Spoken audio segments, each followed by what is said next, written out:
ألم تر كيف فعل ربك بأصحاب الفيل আপনি কি দেখেননি আপনার পালনকর্তা হস্তি বাহিনীর সাথে কিরূপ ব্যবহার করেছেন? ألم يجعل كيدهم في تضليل তিনি কি তাদের চক্রান্ত নস্যাৎ করে দেননি? وأرسل عليهم طيرا أبابيل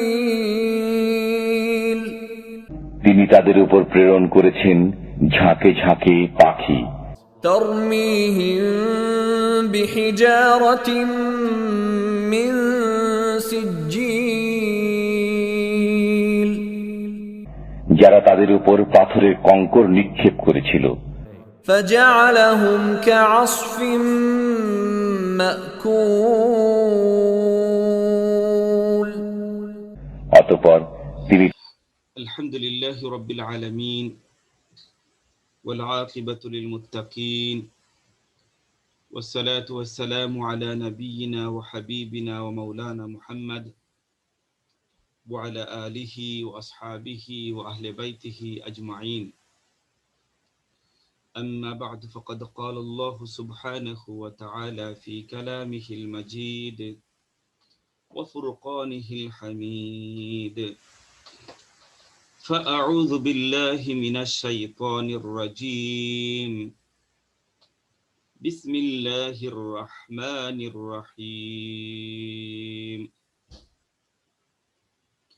ألم تر كيف فعل ربك بأصحاب الفيل ألم يجعل كيدهم في تضليل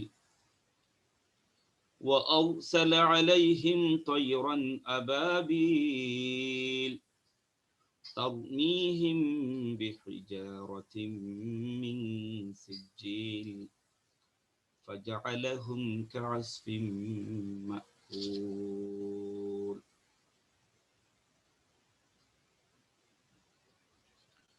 اللهم صل على محمد وعلى آل محمد كما صليت وباركت على إبراهيم وعلى آل إبراهيم إنك حميد مجيد. أستغفر الله إن الله غفور رحيم. أستغفر الله الذي لا إله إلا هو الحي القيوم وأتوب إليه ولا حول ولا قوة إلا بالله العلي العظيم. সম্মানিত আজকের ধারাবাহিক তাফসীরে অংশগ্রহণকারী প্রিয় ভাই ও বোনেরা,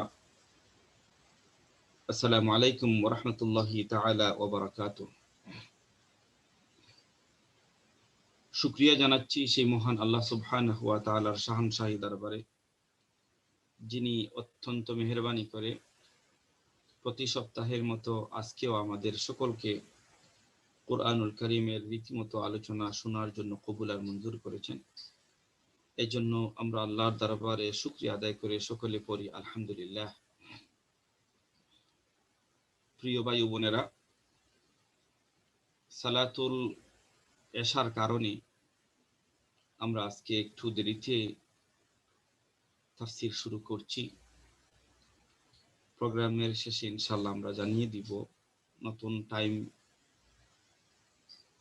কখন শুরু হবে। ইনশাআল্লাহ আগামী সপ্তাহ থেকে আমাদের এই নিয়মিত তাফসীর। প্রিয় ভাই বোনেরা, আজকে আমরা শুরু করছি সূরাতুল ফিলের তাফসীর। কুরআনুল কারীমের গুরুত্বপূর্ণ একটা সূরা। কুরআনুল কারীমের গুরুত্বপূর্ণ একটা সূরা সূরাতুল ফিল। আমাদের তাফসীরে আজকের যে সূরাটা সূরা ফিল পড়লাম, নামাজে আমরা অনেকেই সূরাটা ফিল বেশি পড়ি। এজন্য এই সূরাটার তেলাওয়াতটা আবার আমি একটু পরে আপনাদেরকে শুনিয়ে দিই, যাতে করে নামাজে আমরা একটু খেয়াল করে পড়ি। আর সাধারণ ভুল কোনটি হয় সূরার ভিতরে আমি একটু বলে দিই ইনশাআল্লাহ। আলাম তারা কাইফা ফাআলা রাব্বুকা বিআসহাবিল ফিল। আলাম তারা একটা ওয়ার্ড, আর কাইফা আরেকটা ওয়ার্ড, আর ফাআলা রাব্বুকা আরেক দুইটি ওয়ার্ড। তাহলে আলাম তারা কাইফা ফাআলা রাব্বুকা, অনেকেই পড়ে নেন আলাম তারা কাইফা ফাআলা। আপনি যদি ফাফাআলা করেন আলাম তারা কাইফা ফাআলা, তাহলে কাইফার ফাটাকে আপনি কেটে নেক্সট ওয়ার্ডের ফাআলার সাথে আপনি যোগ করে দেন। এটা হচ্ছে একটা মারাত্মক ভুল। বি আসহাবিল ফিল, আস এটা সাদ, অনেকেই আসহাবিল সিন পড়েন। যখন আমরা পড়ব সূরাতুল ফিলটা নামাজের ভিতরে, বি আস সাদ পড়ে আমরা যেন তেলাওয়াত করি। আলাম ইয়াজআল কাইদাহুম ফি তাদলিল। আলাম ইয়াজআল, আলাম একটা ওয়ার্ড, ইয়াজআল আরেকটা ওয়ার্ড। তো আলাম ইয়াজআলের জায়গাতে অনেকেই আলাম ইয়াজআল পড়েন, আলাম ইয়াজআল। যদি নামাজের ভিতরে কেউ আলাম ইয়াজআল পড়েন, আলাম মিমটা হবে সাকিন, ইয়াজআল একটা ওয়ার্ড, কাজে এটা হবে আলাম ইয়াজআল, নট আলাম ইয়াজআল। আইনটা অনেকেই শুদ্ধ করে পড়েন না, আলাম ইয়াজআল আইনটা উচ্চারণ সুন্দর করে করেন। এজন্য আলাম ইয়াজআল, আলাম ইয়াজআল কাইদাহুম ফি তাদলিল। তাদ এটা দাদ, তাদ নট তাদ, অনেকে বলেন তাদলিল, এটা দাল না, এটা দাদ। তাহলে এটা তাদলিল হবে না, এটা তাদ পড়তে হবে, খেয়াল করে। وأرسل عليهم طيرا, طيرا not طيرا, অনেকে তাইরান পড়েন, বলা এটা ত, খেয়াল করতে হবে। وأرسل عليهم طيرا طيرا أبابيل ترميهم بحجارة من ترميهم বিহি বরহা, এটা খেয়াল করতে পড়তে হবে। ফাজআলাহুম আইন কাআসফিম মাকুল। এই বিষয়টা অবশ্যই খেয়াল করতে হবে।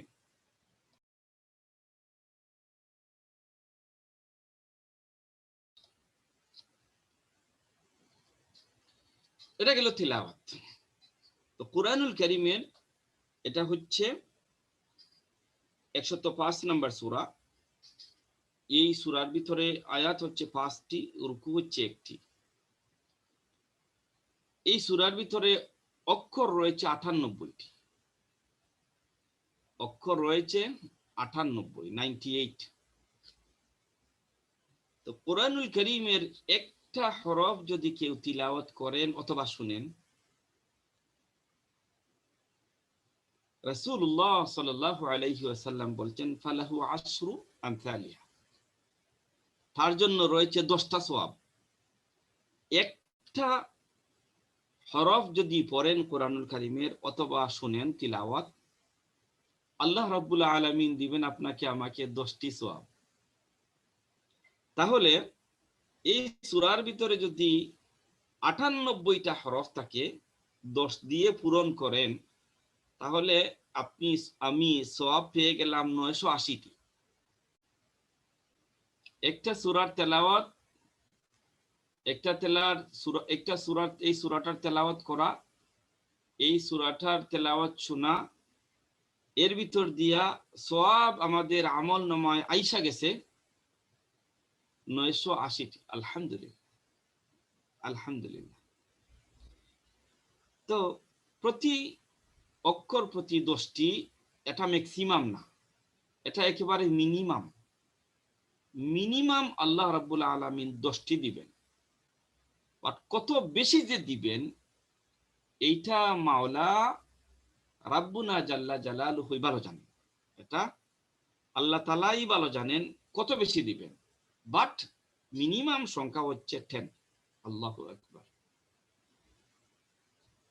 এজন্য আফদালুল ইবাদাতি তিলাওয়াতুল কুরআন, সবচাইতে উত্তম ইবাদত হচ্ছে তিলাওয়াতে কোরআন। আল্লাহ সুবহানাহু ওয়া তাআলা যেন আমাদেরকে সহি করে তেলাওয়াত করার তৌফিক দান করেন। প্রিয় ভাই বোনেরা, এবার আসুন আমরা জেনে নেই এই সূরাটা নাজিলের শানে নুজুল, কোন পরিপ্রেক্ষিতে এই সূরাটা আল্লাহ সুবহানাহু ওয়া তাআলা নাজিল করেছিলেন। সূরাতুল ফিল।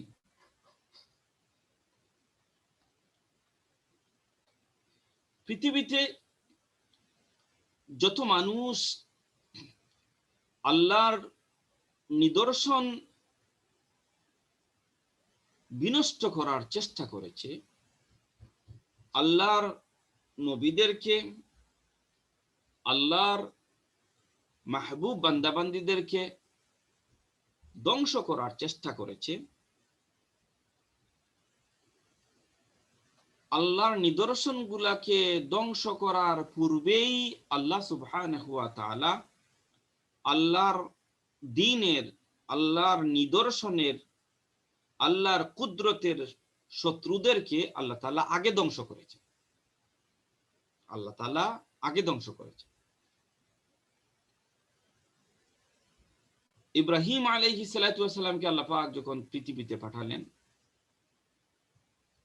নমরুদ চেয়েছিল ইব্রাহিমকে ধ্বংস করতে, কিন্তু ইব্রাহিম আলাইহিস সালাতু ওয়াস সালামকে ধ্বংস করতে পারে নাই, নমরুদই ধ্বংস হয়েছে।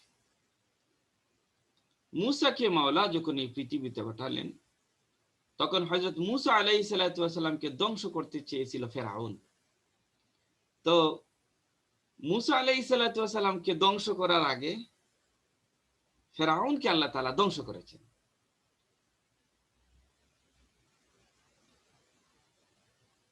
আল্লাহ নবী মুহাম্মদুর রাসূলুল্লাহ সাল্লাল্লাহু আলাইহি ওয়াসাল্লামকে ধ্বংস করতে চেয়েছিল আবু জেহেল, আবু লাহাব। তো আল্লাহর নবীকে ধ্বংস করার আগে আল্লাহ তাআলা আবু জেহেল, আবু লাহাবকে ধ্বংস করে দিয়েছেন। আল্লাহ রাব্বুল আলামিনের আরেকটা নিদর্শন হলো বাইতুল্লাহ, আল্লাহর ঘর কাবা। তো আল্লাহ সুবহানাহু ওয়া তাআলা ঘরকে, আল্লাহর ঘর কাবাকে ধ্বংস করার জন্য চেষ্টা করেছিল আব্রাহা। আল্লাহর ঘর ধ্বংস করার আগে আল্লাহ তাআলা আব্রাহা আর তার দলবল, তার সাথীদেরকেই আল্লাহ তাআলা ধ্বংস করে দিয়েছেন। তো সূরাতুল ফিল, ফিল মানে হচ্ছে হাতি। আল্লাহ তাআলা কুরআনুল কারীমে পশুর নামে সূরা নাজিল করেছেন। দ্বিতীয় যে সূরাটা সূরাতুল বাকারা, বাকারা মানে গাবি। সূরাতুল ফিল, সূরাতুল ফিল মানে হচ্ছে, ফিল অর্থ হচ্ছে হাতি। আল্লাহ তাআলা পিপিলিকার নামে সূরা নাজিল করেছেন। আল্লাহ তাআলা মাকড়সার নামে সূরা নাজিল করেছেন, সূরা আনকাবুত। কাফেরদের নামে আল্লাহ তাআলা সূরা নাজিল করেছেন, সূরাতুল কাফিরুন। মুমিনদের নামে আল্লাহ তাআলা সূরা নাজিল করেছেন, সূরাতুল মুমিনুন। মুনাফিকদের নামে কি নাজিল করেন নাই? আল্লাহ তাআলা আরে সূরা নাজিল করেছেন, সূরাতুল মুনাফিকুন। যেমন মানুষের নামে, মুমিনের নামে সূরা নাজিল করেছেন, পশু পাখির নামেও আল্লাহ তাআলা সূরা নাজিল করেছেন। তো আজকের সূরাটা হচ্ছে সূরাতুল ফিল।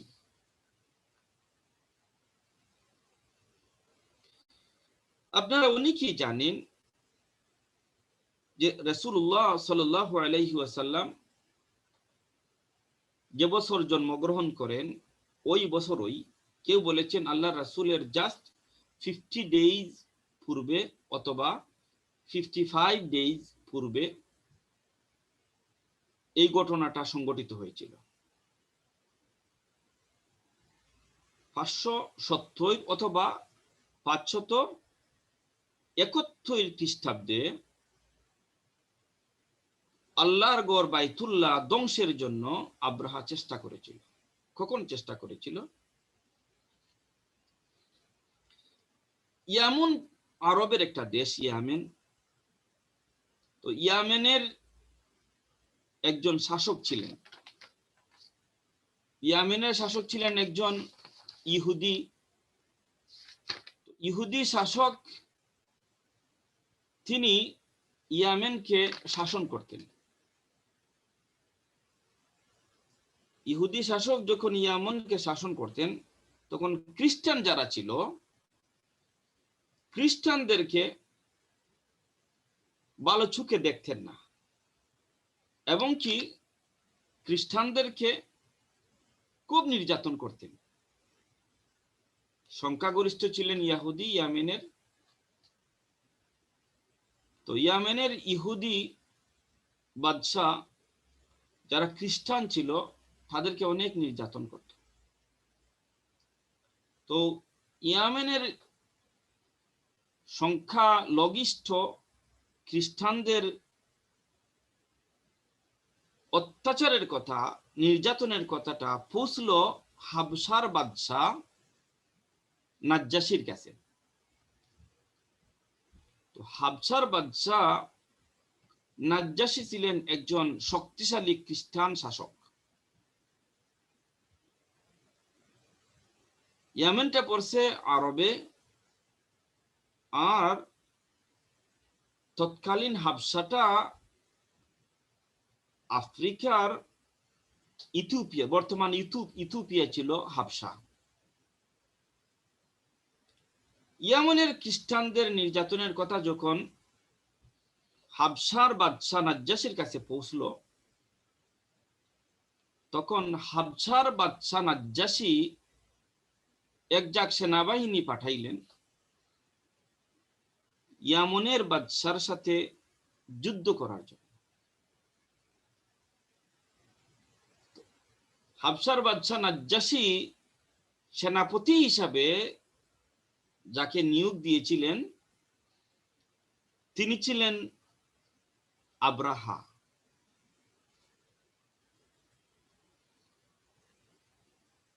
হাবশার বাদশাহ নাজ্জাশি যে সেনাবাহিনী পাঠিয়েছিলেন, ওই সেনাবাহিনীর প্রধান যিনি ছিলেন, তিনি ছিলেন আব্রাহা। আব্রাহা কি করলেন? আব্রাহা তার সেনাবাহিনী নিয়ে প্রচন্ড যুদ্ধ করলেন ইয়ামেনের বাদশার সাথে। ইয়ামেনের বাদশার সাথে যুদ্ধ করে তিনি বিজয়ী হলেন। ইয়ামেনের বাদশার সাথে যুদ্ধ করে আব্রাহা বিজয়ী হলেন। আব্রাহা যখন বিজয়ী হলেন, তখন সেনাবাহিনীর প্রধান হিসাবে বাদশাহ নাজ্জাশি আব্রাহাকে ইয়ামেনের বাদশাহ হিসাবে, প্রেসিডেন্ট হিসাবে লিখিতভাবে ঘোষণা দিলেন যে ওই সেনাপতি যেহেতু বিজয় এনেছেন, সেহেতু সেই ইয়ামেনের বাদশাহ হবেন সেই সেনাপ্রধান আব্রাহা।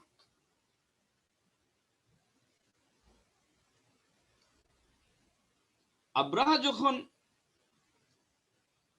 ইয়ামেনের বাদশাহ হইলেন, ইয়ামেনকে শাসন করতে লাগলেন, তখন দেখলেন প্রতি বছর হজের সময় আসলে ইয়ামেনের একটা বিরাট জনসংখ্যা, তারা মক্কাতে চলে আসেন হজ করার জন্য। ইহুদিদের হাত থেকে ইয়ামেনকে রক্ষা করলেন। এবার বলেন আরেক দুশ্চিন্তার ভিতরে, মুসলমানদের এখানে এত উত্থান যে মুসলমানরা প্রতি বছর হজের সময় আসলেই তারা যাকে যাকে ইয়ামেন থেকে চলে যায় মক্কায়, সেখানে তারা হজ করবে।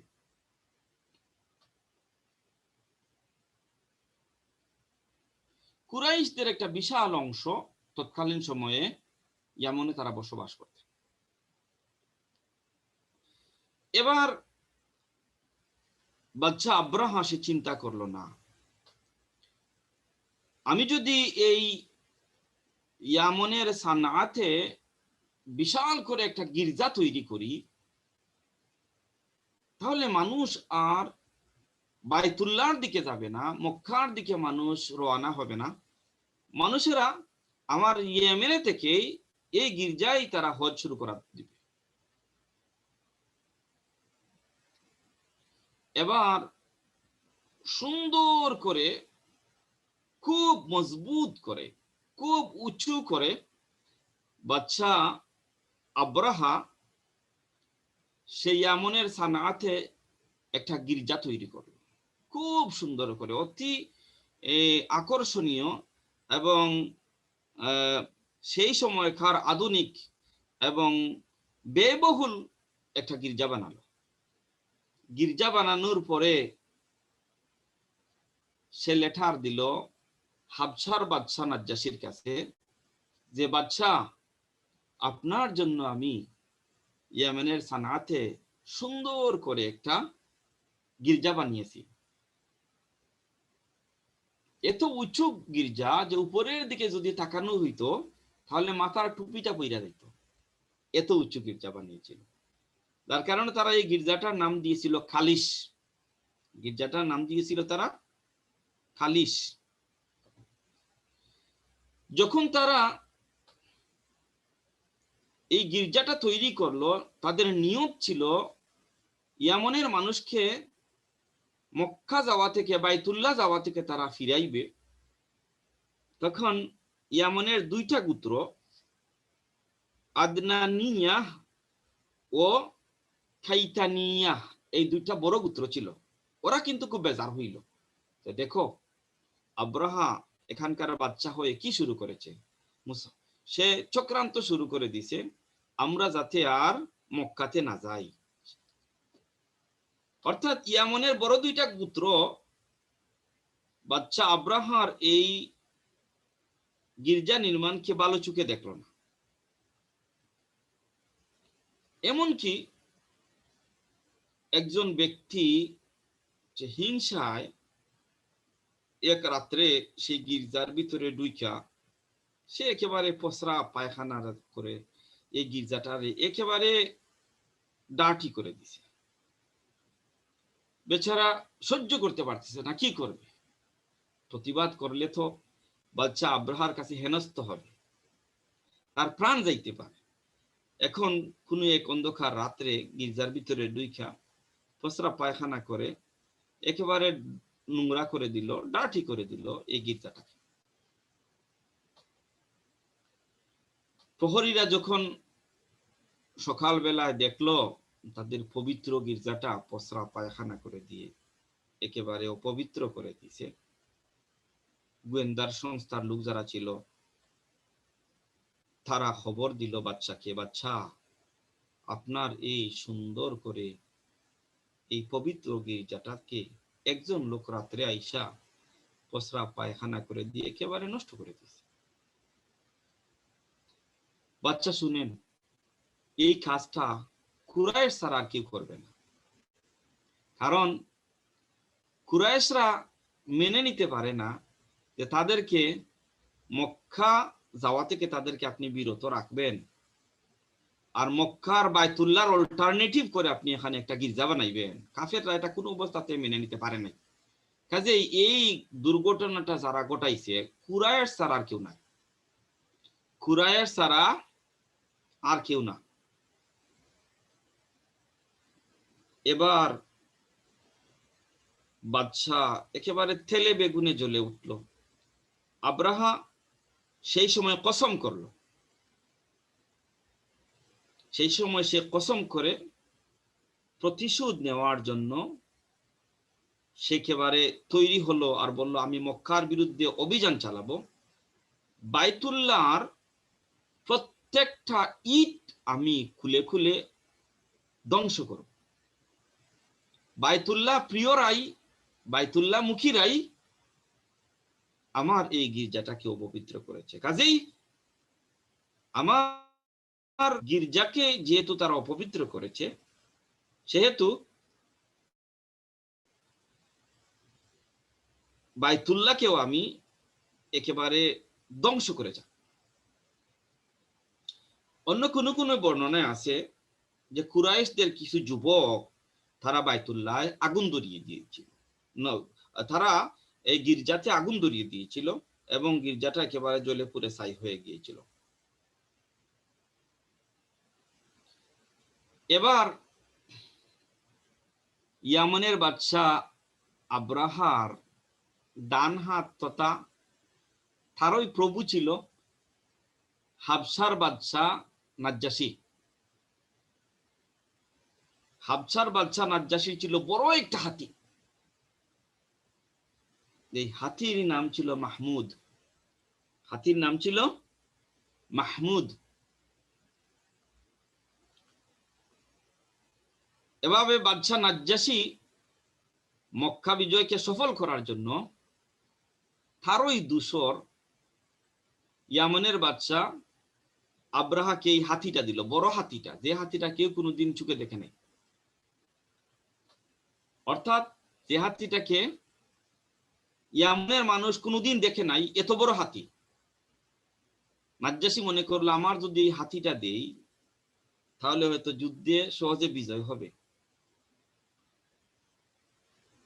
হাবশার বাদশাহ নাজ্জাশী ইয়ামানের বাদশাহ আব্রাহাকে হাতিটা দিল, যে হাতির নাম ছিল মাহমুদ, বড় হাতি, খুব বড় একটা।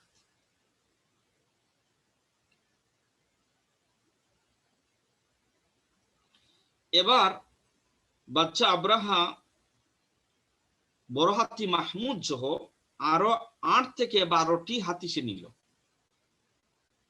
হাতি নিয়েছিল কেন? যে হাতির গলার মধ্যে শিকল বাঁধবে, হাতির গলার মধ্যে শিকল বাঁধবে, আর কাবার ইটের সাথে শিকল বাঁধবে। কাবার ইটের সাথে বাঁধবে একটা শিকল, আর হাতির গলায় বাঁধবে ওই শিকল, আর হাতি টান দিবে, আর কাবার প্রত্যেকটা ইট ভেঙ্গে ভেঙ্গে ভেঙ্গে ভেঙ্গে চলে আসবে। এজন্য বড় হাতি মাহমুদ সহ সে আরো 8 থেকে 12টা হাতি নিল। কোন কোন বর্ণনা এসেছে হাতি নিয়েছিল 8 থেকে 12, আর সেনাবাহিনী ছিল তার 20,000। কোন কোন ঐতিহাসিক বর্ণনা করেছেন তার সাথে সেনাবাহিনীর সংখ্যা ছিল 60,000। যাই হোক, সেই সময়ের অত্যাধুনিক অস্ত্র, যুদ্ধ সাজে সজ্জিত বাহিনী নিয়ে সুদূর ইয়েমেন থেকে মার্চ করলো মক্কার দিকে। মক্কার দিকে মার্চ করলো।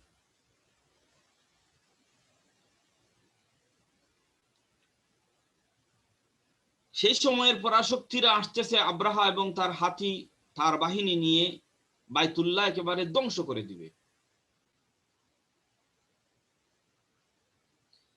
ঐতিহাসিকরা লিখেন মুনজর নামক একজন ইহুদি, একজন ইয়ামনি রাজবংশীয় লোক, সে সহ্য করতে পারলো না। আব্রাহা তার বাহিনী নিয়ে আল্লাহর গড়টা ধ্বংস করার জন্য রওনা হইছে। ইয়ামনের রাজবংশীয় একজন লোক মুনজর সেটা বরদাস্ত করতে পারল না। যেহেতু সে একজন রাজপুত্র ছিল, তারও কিছু বাহিনী ছিল, তার সমর্থক ছিল, তাদেরকে নিয়ে প্রতিরোধ করলো বাদশাহ আব্রাহাকে থামানো যায় কিনা। বাট আল্লাহ কি মানসা, সেই ইয়ামনি যুবক রাজপুত্র মুনজর এবং তার বাহিনী পরাজিত হইলেন আব্রাহার কাছে। আব্রাহার কাছে তারা পরাজিত হইলেন। বাট যে মুনজর, আব্রাহা এবং তার বাহিনী মুনজরকে হত্যা করলো না, বাঁচাইয়া রাখলো, যাতে সে পথ দেখাইয়া নিতে পারে, পথ দেখাইয়া যাতে নিতে পারে। সে মক্কাতে তাদেরকে পথ দেখিয়ে নিয়ে আসবে, এজন্য মুনজরকে তারা তাদের সাথেই রাখলো।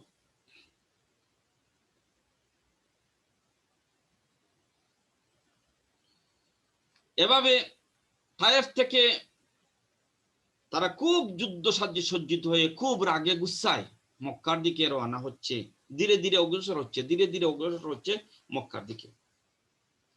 তো মক্কার পাশেই বাইতুল্লাহর কিছু দূরে মুগমাস নামক একটা জায়গার ভিতরে আইসা তারা অবস্থান করলো। একেবারে মক্কার কাছেই চলে আসছে। মুগমাস নামক জায়গার ভিতরে আব্রাহা তার 20,000 বলুন আর 60,000 সেনাবাহিনী বলুন, তাদেরকে নিয়ে মক্কার কাছেই মুগমাস নামক স্থানে আইসা তারা আসন গাড়ল, এখানে তারা অবস্থান করলো। এখানে আইসা তারা দরপাকড় শুরু করছে এবং আব্দুল মুত্তালিবের 200 উট সহ অন্যান্য মানুষের যে সমস্ত উট তারা সামনে পাইতো সবগুলিকে তারা তাদের এই যাত্রী ছাউনিতে, তাদের এই সেনা ছাউনিতে তারা নিয়ে আসত। মুগমাস যে জায়গা, এখানে অবস্থান করার পরে আশেপাশে যত উট পাইতো সবগুলা উটকে তারা নিয়ে আসতো তাদের সেনা ছাউনিতে। এর মধ্যে 200 উট ছিল আব্দুল মুত্তালিবের। আব্দুল মুত্তালিব ছিলেন ওই সময় কাবাগরের মুতল্লি। কাবার মুতাল্লি ছিলেন আল্লাহ রসুলের দাদা আব্দুল মুতাল্লিব।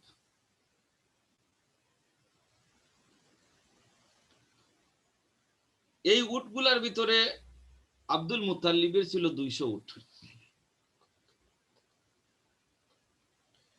মুগমাস নামক জায়গাতে আইসা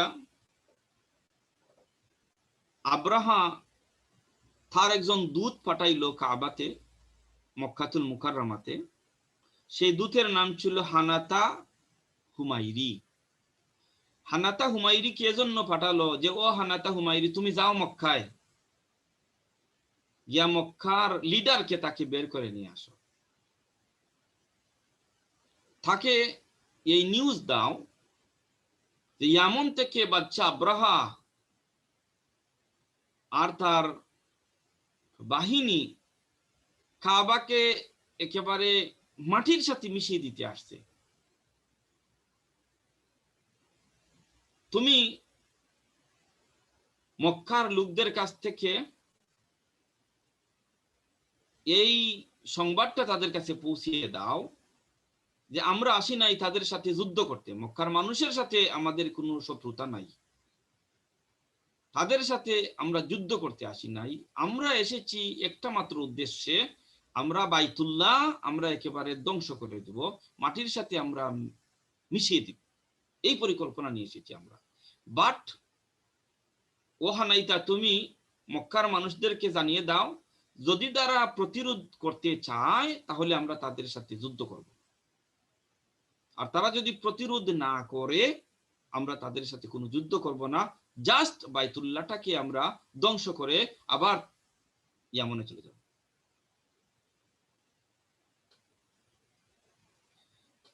এবং আব্রাহা তার দূত হানাইতা হুমাইরিকে বলল, ও হানাতা হুমাইরি তুমি খুঁজা বাইর করবা যে সেই কুরাইশদের মধ্যে বর্তমান লিডারকে, কুরাইশদের মধ্যে বর্তমান লিডারকে, তাকে নিয়ে আসবা।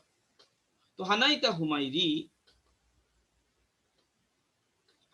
হুমাইরি খুঁজা পাইলেন মক্কার লিডার হচ্ছেন, কাবার মুতাল্লি হচ্ছেন আব্দুল মুতাল্লিব। আব্দুল মুতাল্লিবকে বললেন, আব্দুল মুতাল্লিব বাদশা আব্রাহা মুগমাসে অবস্থান করছেন, তিনি আমাকে দূত হিসাবে পাঠাইছেন এবং আপনাকে সেখানে নিয়ে যাওয়ার জন্য অনুরোধ করেছেন, আপনি যেন তোমার সাথে চলে আসেন।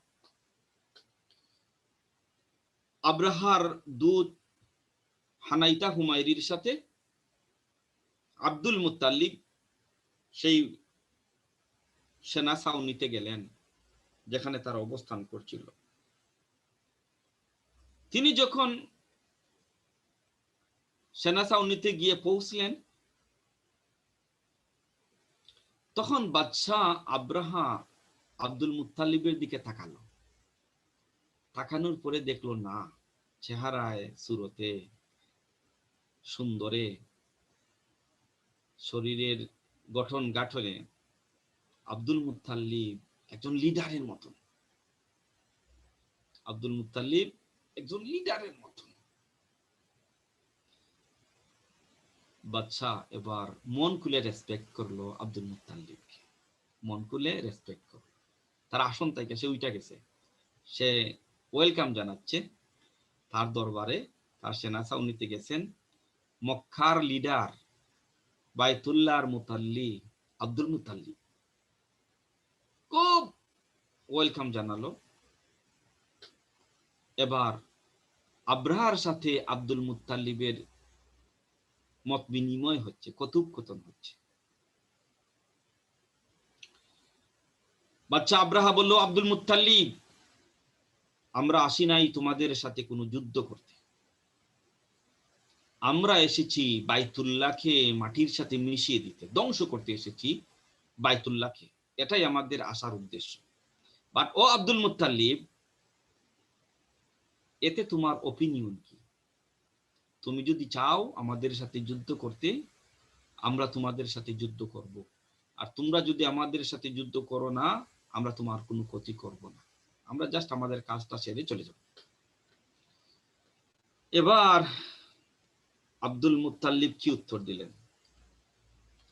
আব্দুল মুত্তালিব বললেন, ও বাচ্চা আব্রাহা, তোমার সেনাবাহিনী আমার 200 উট দইরা নিয়ে আসছে, আমার এই 200 উট তুমি ফেরত দাও, আমার 200 উট ফেরত দাও।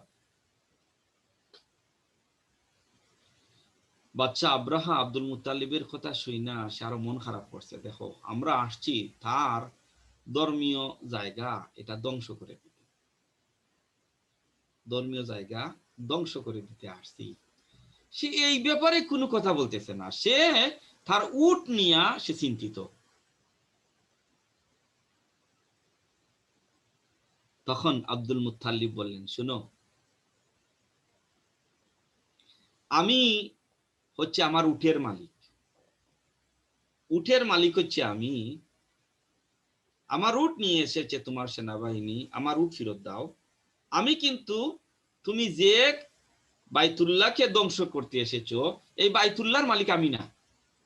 বাইতুল্লাহর যিনি মালিক, বাইতুল্লাহর মালিক বাইতুল্লাহকে রক্ষা করবেন। তিনি যদি চান তার গড়তে তিনি রক্ষা করতেন, তাহলে করবেন। আর তিনি যদি চান যে তার গড় তুমি একেবারে ধ্বংস করে দিবে, তাহলে ধ্বংস করে দিবে। এটা তার ব্যাপার, যে বাইতুল্লাহর মালিক।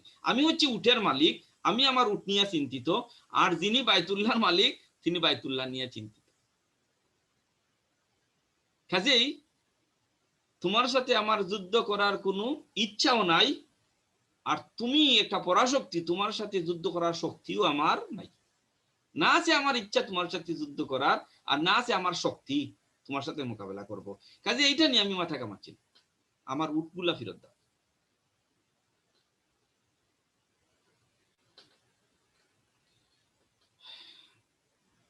আব্দুল মুত্তালিব বললেন, বাইতুল্লাহ হচ্ছে ইব্রাহিম, তার প্রিয় নবী ইব্রাহিম আলাইহিস সালাতু ওয়াস সালামের, তার প্রিয় নবী ইব্রাহিম আলাইহিস সালাতু ওয়াস সালামের স্মৃতি, আর বাইতুল্লাহ হচ্ছে তার প্রিয় ঘর। তিনি যদি চান বাইতুল্লাহ রক্ষা করবেন। এই বলে আব্দুল মুত্তালিব বাচ্চা আব্রাহার কাছ থেকে বিদায় নিয়ে চলে আসলেন। মক্কায় আইসা কুরাইশদের অন্যান্য লিডারদেরকে সাথে নিয়ে কাবায় দইরা চোখের পানি ফেলে দিয়া আব্দুল মুত্তালিব কাঁদলেন, ও কাবার মালিক, ও কাবার মালিক, তুমি তোমার কাবাকে রক্ষা করো, ও কাবার মালিক, তুমি তোমার কাবাকে রক্ষা করো, ও কাবার মালিক, তোমার কাবাকে তুমি রক্ষা করো। তো মুফাসসিরিনে কেরাম সুন্দর একটা পয়েন্ট আনছে। পয়েন্টটা কি?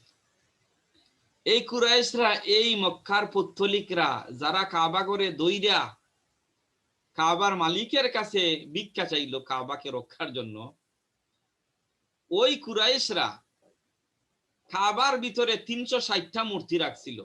এর ভিতরে লাত ছিল, মানাত ছিল, উজ্জা ছিল, এটা বড় বড় শানওয়ালা মূর্তি। একটা বারো তারা লাতের কাছে, উজ্জার কাছে, মানাতের কাছে, একটা মূর্তির কাছে বলে নাই, ও মূর্তিরা, তোমরা তো খুব আরামে কাবার ভিতরে বৈশা আছো, তোমরা এই কাবাকে রক্ষা করো আব্রাহার হাত থেকে। তারা একটা বার বলে নাই, তারা একটা মূর্তির কাছে কখনো চায় নাই, তারা চাইছে ওই কাবার মালিকের কাছে। অর্থাৎ তারাও বুঝতো যে সত্যিকার অর্থে আল্লাহ একজন আছেন, সত্যিকার অর্থে আল্লাহ একজন আছেন, এই কথাটা তারাও বুঝতো।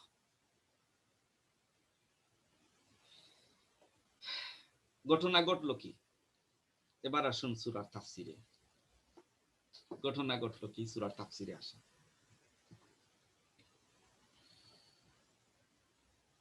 ألم تر كيف فعل ربك بأصحاب الفيل ألم يجعل كيدهم في تضليل وأرسل عليهم طيرا أبابيل ترميهم بحجارة من سجيل فجعلهم كعصف مأكول আল্লাহ সুবহানাহু ওয়া তাআলা তার রাসূলকে বলছেন, এই ঘটনাটা ঘটছিল কিন্তু রাসূলের জন্মের বছরই, বাট তার জন্মের 50 অথবা 55 দিন পূর্বে। তাহলে তো রাসূল তখন পৃথিবীতে ছিলেন না। রাসূল পৃথিবীতে ছিলেন না। আল্লাহ তাআলা বলছেন, আলাম তার, আপনি কি দেখেন নাই? আপনি কি দেখেন নাই? কাইফা ফাআলা রাব্বুকা বিআসহাবিল ফিল, আপনার রব, ফাআলা রাব্বুকা বিআসহাবিল ফিল, আসহাবুন সাথী, ফিল মানে হাতি, হাতিওয়ালাদের সাথীদের সাথে আপনার রব কি ব্যবহার করেছেন। অর্থাৎ হাতিওয়ালাদের পরিণতি কি হয়েছিল তারা যখন ইয়ামন থেকে আমার বাইতুল্লাহ ধ্বংসের জন্য এসেছিল, তাদের পরিণতিটা কি হয়েছিল আপনি কি জানেন নাই? আপনি কি দেখেন নাই? আলাম তারা মানে আপনি কি দেখেন নাই, এর মানে কি রাসূল তো তখন ছিলেন না। অর্থাৎ রাসূল কি তার অন্তর্চক্ষু দিয়ে এটা রিয়েলাইজ করেন নাই? এই ঘটনা সম্পর্কে তিনি কি অবহিত হন নাই যে আল্লাহ রাব্বুল আলামিন তার গড় ধ্বংসে করনেওয়ালাদের যারা ধ্বংস করতে এসেছিল তাদের পরিণতিটা কি হয়েছিল? এটা কি আপনি রিয়েলাইজ করেন নাই, উপলব্ধি করেন নাই?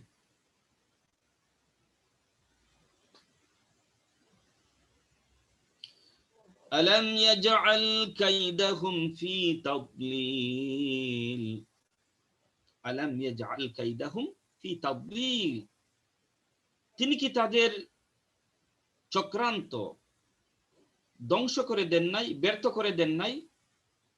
আলাম ইয়াজআল কাইদাহুম ফি তাদলিল, আল্লাহ রাব্বুল আলামিন তাদের যে চক্রান্ত আল্লাহ সুবহানাহু ওয়া তাআলার গড়কে ধ্বংস করে দেওয়ার জন্য, এইটা কি আল্লাহ ব্যর্থ করে দেন নাই? তারা তো সফল হয় নাই, তারা তো আল্লাহর গড়ের সামান্যতম ক্ষতি করতে পারে না। তারা যখন ইয়ামন থেকে অস্ত্রে শস্ত্রে সজ্জিত হয়ে সেই পরাশক্তি আমার ঘরটাকে ধ্বংস করার জন্য চক্রান্ত করেছিল, আমি আল্লাহ কি তাদের চক্রান্তকে নষ্ট করে দেই নাই, ব্যর্থ করে দেই নাই? আল্লাহ তাআলা তার রাসূলকে বলছেন কিভাবে ধ্বংস করলেন। মজার ঘটনা। আব্দুল মুতাল্লিব আশা ভরসা ছাইরা দিছেন, মক্কায় আইসা 100টা উঠে ফ্ল্যাগ লাগাইলেন। 100 উট ফ্ল্যাগ লাগানির মানে হলো এই উটগুলা ফ্ল্যাগ লাগাইয়া ছাইরা দিছেন, মানে এইগুলা মান্নতের উট। অর্থাৎ মান্নতের এই 100 উট ছাইরা দিলেন যে এই 100 উট মান্নত করে ছেড়ে দেওয়ার কারণে আব্রাহা আর তার হাতিওয়ালা বাহিনীর প্রতি একটা আযাব আসবে, আল্লাহর তরফ থেকে একটা গজব আসবে আর তারা ধ্বংস হইবে। অর্থাৎ মনে প্রাণে তারা চাইছিল যে আল্লাহ যেন আব্রাহা আর তার এই বিশাল বাহিনী, যাদের সাথে আব্দুল মুত্তালিব মোকাবেলা করার কোনো ক্ষমতা নাই, তিনি 100টা উট আল্লাহর নামে দিয়া দিলেন যাতে করে আব্রাহার এবং তার বাহিনীর প্রতি গজব আসে, আযাব আসে। আর কান্নাকাটি করে মক্কায় যারা অবস্থান করছিলেন কুরাইশ, এখন কি করবে? তারা বয়ে সবাই একটা পাহাড়ের উপরে গিয়ে আশ্রয় নিলেন, পাহাড়ের উপরে আশ্রয় নিলেন।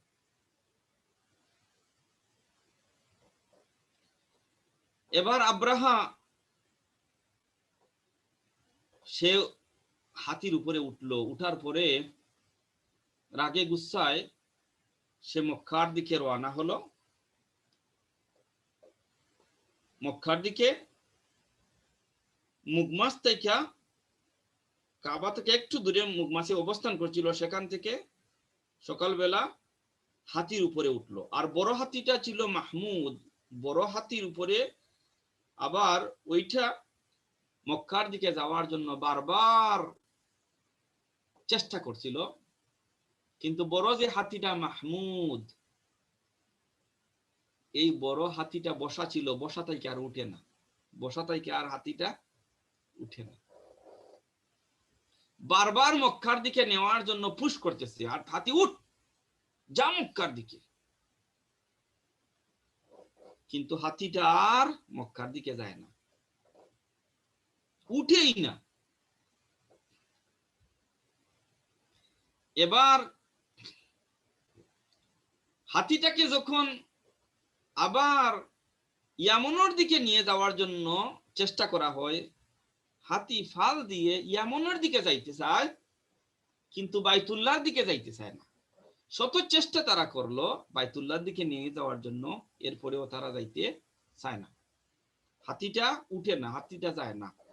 মুফাসসিরিনে কেরাম বলেন যে আল্লাহ রাব্বুল আলামিন এই জাহিল বাদশাকে লাস্ট ওয়ার্নিং দিলেন যে হাতির মাধ্যমে সে একটা পশু হয়ে আল্লাহর ঘরটা ধ্বংস করার জন্য শত চেষ্টা করেও তারা নাগাতে পারতেছে না, তুলতে পারতেছে না, ওদিকে নিতে পারতেছে না।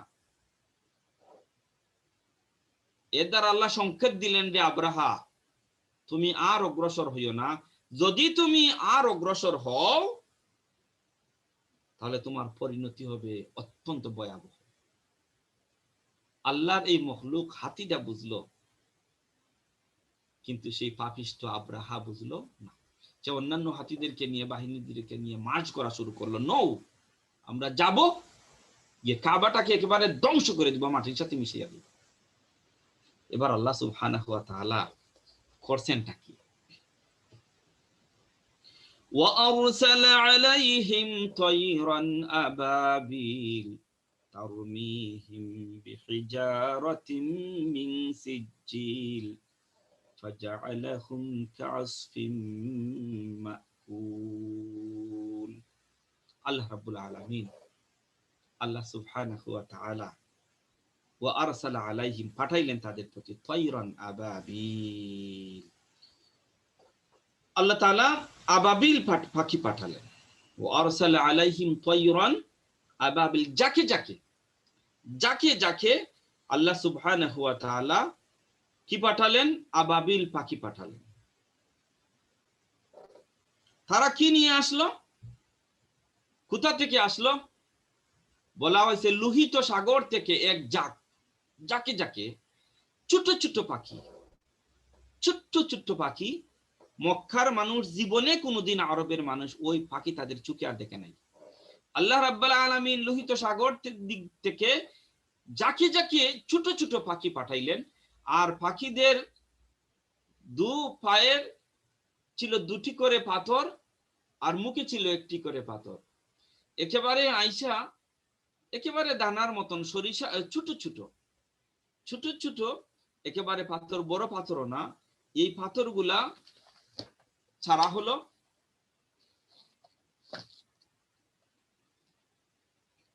ছোট ছোট পাখি, আর ছোট ছোট পাখির সাথে ছিল ছোট ছোট দানা।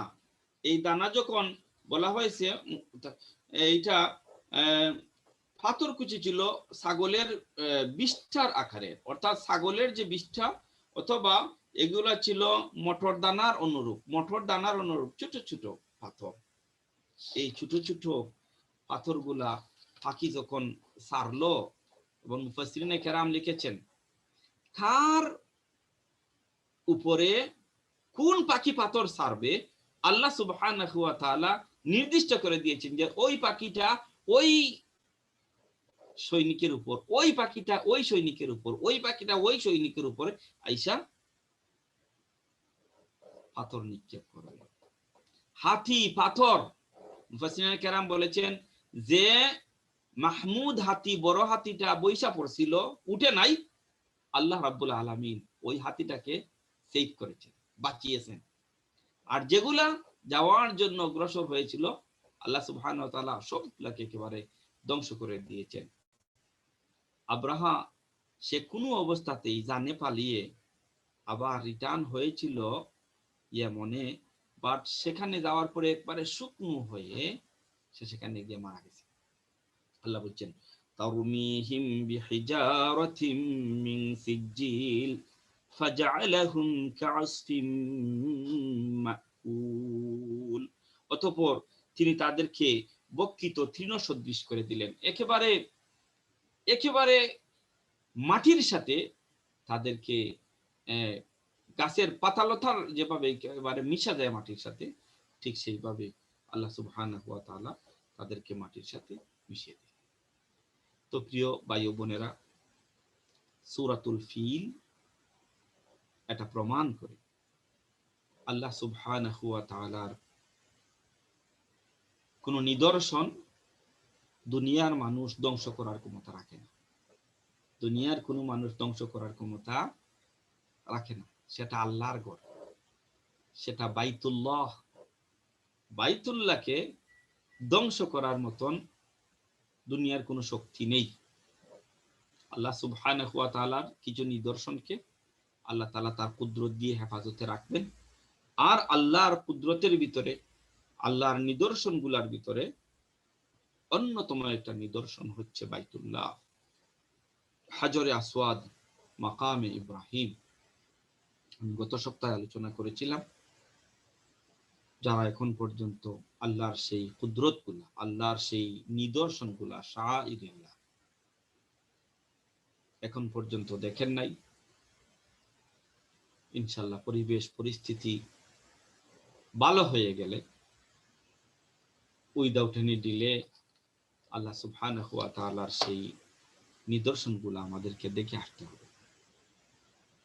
আল্লাহ এই নিদর্শনগুলা দেখে আসতে হবে। এবং এক একটা জাতিকে আল্লাহ পাক, এক একটা নাফরমানদেরকে এক এক ভাবে আল্লাহ তাআলা ধ্বংস করেছে। সালেহ আলাইহিস সালাতু ওয়াস সালামের জাতিকে আল্লাহ ধ্বংস করেছেন।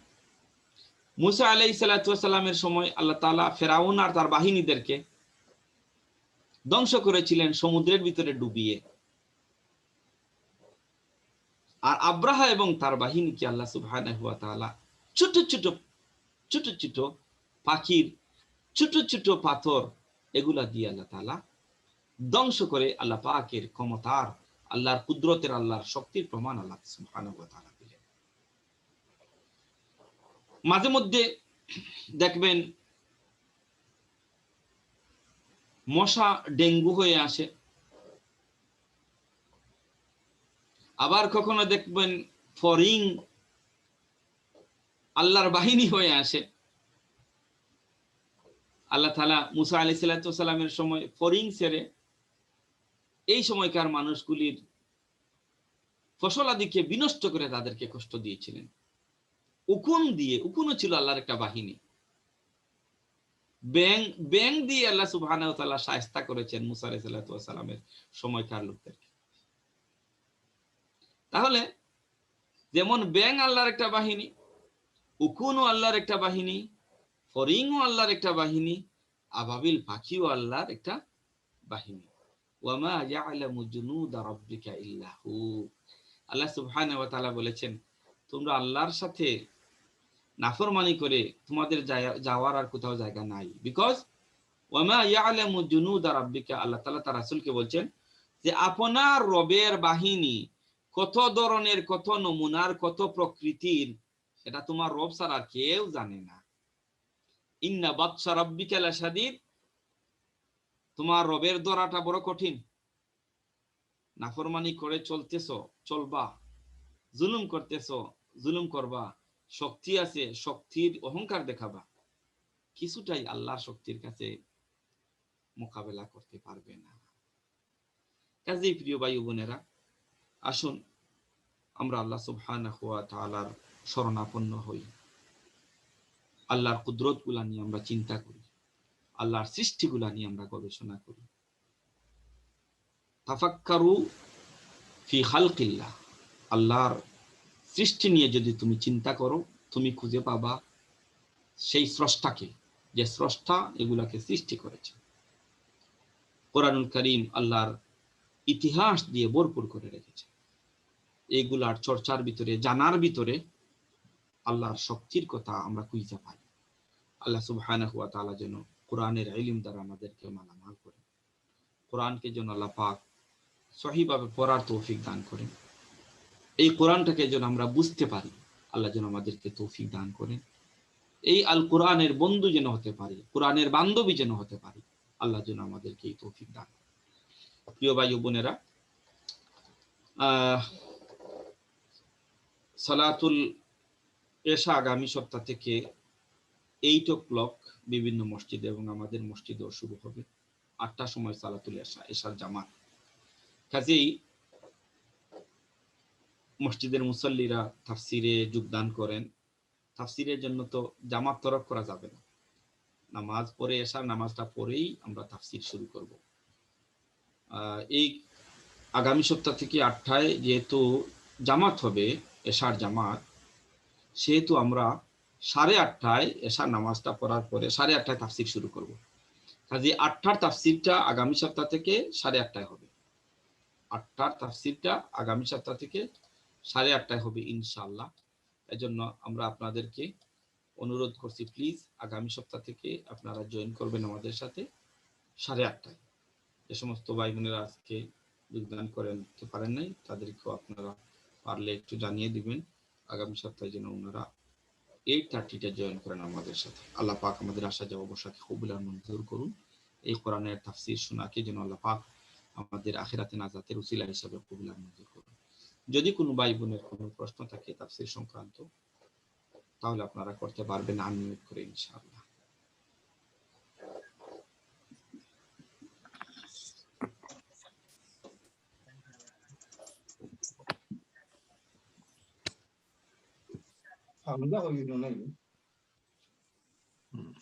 আসেনি কোনো প্রশ্ন? কারণ তাজউদ্দিন ভাই, আসসালামু আলাইকুম। ওয়ালাইকুম সালাম। ভাই আজকে এশারের নামাজে ওরা বললো, বয়ান দিল যে আজকে রোজা, কি মানে আজকে রাত্রি করবে, এটা কি রোজা? জাযাকাল্লাহু খায়রান। বেসিক্যালি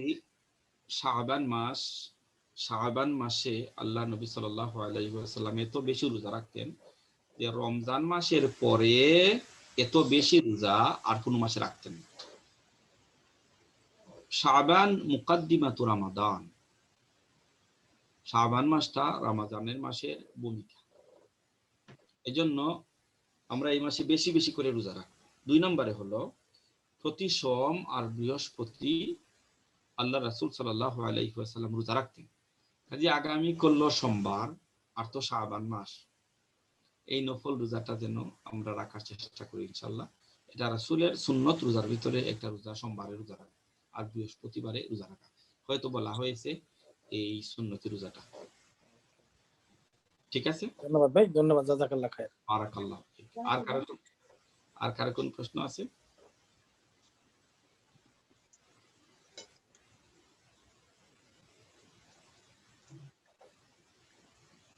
জাযাকুমুল্লাহু খায়রান। মনে হয় আর কোনো প্রশ্ন নাই।